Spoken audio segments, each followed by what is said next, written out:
So you know how everyone is always telling you, or maybe they just tell me, and maybe I'm the only one, I don't know, um, how you should know what your dreams are, know where you want to go, know what your plans are, know what your heart is, know everything about your desires before you head off in a certain direction. Oh, maybe they're not saying it exactly like that, but they do say, know where you want to go before you even take off. I say that too, and I do believe it. So have a direction, head off in that direction, and then give up on thinking that you will ever end up where you thought you might end up. Because I can't know whether I'm going on a walk for the day or I'm picking up a paintbrush and starting a new painting, where it's going to end up, no matter how much planning I have. Now, I can have ideas. I might need to go from point A to point B. I might have an appointment across town. I might need to just get someplace.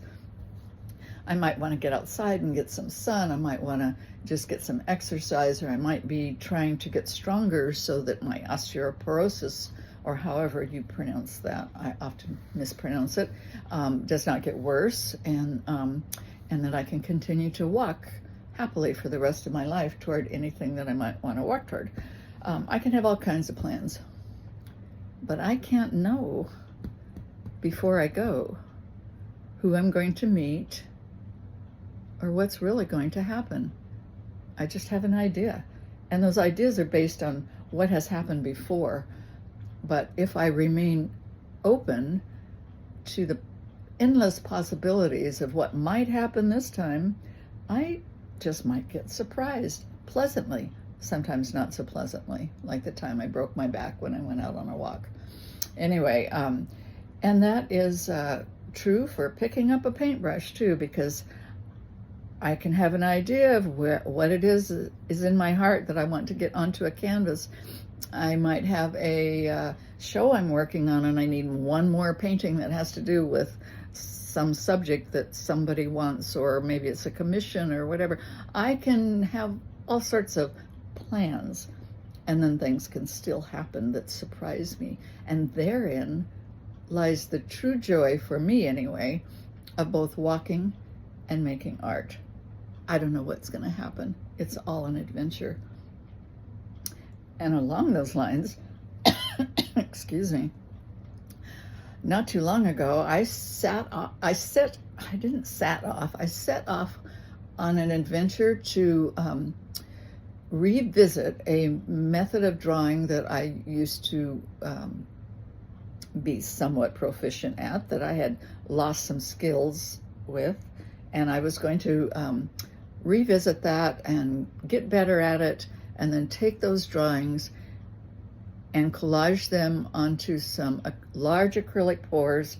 And I plan to have a show using these methods by the end of 2026 that focused on Portland neighborhoods. That's my plan. That was my plan. Still is my plan. I'm just setting that plan over there somewhere, because in the middle of heading out toward that plan, I got sidetracked. I didn't expect this, couldn't have expected it, because I didn't know it existed. I decided to make a few little prototypes of what this might look like before I messed around with some big costly materials and then was unhappy with wasting those. So I used some small pours that I have, acrylic pours. God knows I have zillions and don't know what to do with them. And then I made some new drawings, and I went through some drawings that I have in my drawers, which I also have zillions of, because I am a prolific artist. Anyway, I decided to make some on a small scale and not be too concerned about how carefully I worked on them or how finished they got. But then I got excited about them, and I got attached to working on them, and I got intrigued, and I got inspired, and I kept making them. And now I have, I think, 8 or 9 of them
You can't really appreciate the glittery look here because of the light reflecting off the resin, but in person, it's pretty cool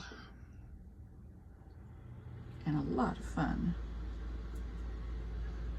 This might be my favorite one, although I'm having trouble photographing it. There we go.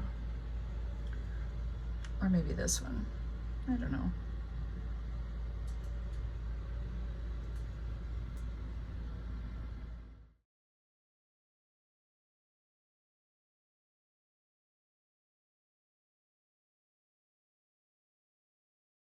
You think I'm very tidy when I do all this. I am not. This is what my hallway looked like. Well, I've already kind of messed that up while I was drying the resin on these pieces. And if you follow this trail of craziness out into the garage, this is where the madness all started to happen. What a mess. Oh, as long as we're showing the mess, let's go into the studio. Going through the tidy, cute little living room space into the studio, which was tidy yesterday, and then I started working, and this is the way I work. I just kind of pick up stuff and make a mess, and it all gets crazy. Nothing tidy here. I'm just playing around with anything and everything, and now, in order to even work, I've got to clean this all up and start over.